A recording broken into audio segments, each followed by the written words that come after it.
Павличенко не просто солдат. У меня бойцы идут в бой с ее именем на устах.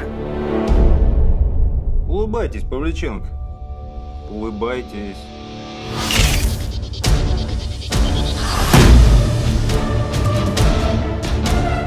Но мы отступаем!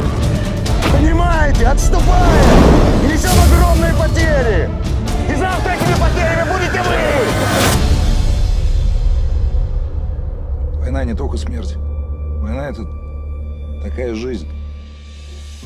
Если ты не придумаешь, ради чего тебе жить, то тебя убьют. Люд,